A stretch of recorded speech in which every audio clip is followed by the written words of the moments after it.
मुझे मूर्ख कहा।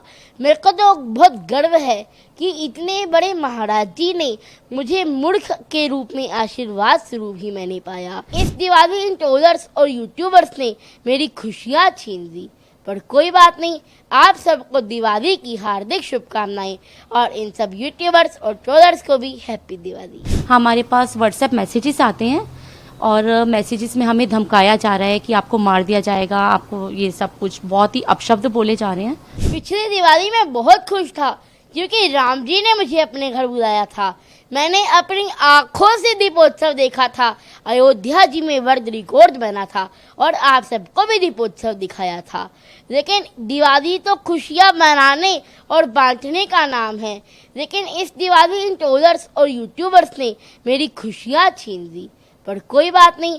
आप सबको दिवाली की हार्दिक शुभकामनाएं और इन सब यूट्यूबर्स और ट्रोलर्स को भी हैप्पी दिवाली। वो वीडियो 2023 का है और वो कथा इंदेश महाराज जी के आवास पर हुई थी, जब मैं जगत गुरु रामभद्राचार्य महाराज जी के दर्शन करके राममय हो गया था। और मेरे को मंच की गरिमा नहीं पता थी कि यहाँ पर चुप रहना है, साइलेंट रहना है, और मैंने राम जी के नाम का जयकारा लगा दिया था, जिससे मंच की गरिमा भंग हो गई थी। तब मैं 8-9 साल का था। अरे 8-9 साल के बच्चे से तो गलती हो ही सकती है ना।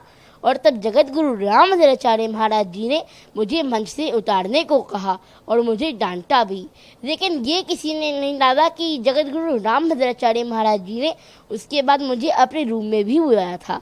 अरे बाल अवस्था में तो गलती हो ही सकती है ना। हनुमान जी भी लपक पड़े थे सूरज को खाने के लिए, बाल अवस्था थी। देखिए, उन्होंने मुझे मूर्ख कहा। मेरे को तो बहुत गर्व है कि इतने बड़े महाराज जी ने मुझे मूर्ख के रूप में आशीर्वाद स्वरूप ही मैंने पाया। अरे महाराज जी की डांट में तो आशीर्वाद छिपा हुआ होता है, प्रेम छिपा हुआ होता है। महर्षि वृद्धराज जी को भी तो उनके गुरु ने मूर्ख कहा था। तो बाल अवस्था में तो गलती हो ही सकती है। तो मुझे पता चल गया कि मेरी बाल्टी खाली है और इसमें अभी बहुत कुछ अंदर जा सकता है। हमने 19 तारीख को मथुरा पुलिस में कंप्लेंट दर्ज की थी और कल हम इन यूट्यूबर्स के अगेंस्ट हमने केस भी दर्ज कर दिया है। कल हम कोर्ट गए थे और इन यूट्यूबर्स के अगेंस्ट केस दर्ज हो गया। हमारे पास बहुत सारी धमकियां आ रही हैं। धमकियां हालांकि 2-3 दिनों से आ रही थी हमारे पास। ये धमकियां आपने पूछा किस माध्यम से आ रही है हमारे पास। इंस्टाग्राम पे एक नंबर दे रखा है, हमने मेंशन कर रखा है। इसी नंबर पे हमारे पास व्हाट्सएप मैसेजेस आ रहे हैं और कॉल भी आ रही हैं।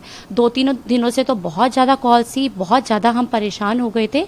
लेकिन कल जब हम कोर्ट से बाहर निकले, कोर्ट से बाहर आते ही आई थिंक 3:30 पौने 4 बजे के करीब हमारे पास व्हाट्सएप मैसेजेस आते हैं और मैसेजेस में हमें धमकाया जा रहा है कि आपको मार दिया जाएगा, आपको ये सब कुछ बहुत ही अपशब्द बोले जा रहे हैं, जो कि मुझे नहीं पता कि क्यों लोग ऐसे कर रहे हैं हमारे साथ। हालांकि बच्चे ने कुछ गलत नहीं किया है, वो सिर्फ भक्ति कर रहा है, वो तो अपना सिर्फ सनातन धर्म का प्रचार कर रहा है। अगर धर्म का प्रचार करने पर यह सजा मिलती है क्या? आप खुद बताइए, उसने गलत किया क्या है? क्यों उसे परेशान किया जा रहा है? जो भी यूट्यूबर्स ने, उन्होंने सिर्फ कुछ पैसे कमाने के लिए, उनका क्या उद्देश्य है?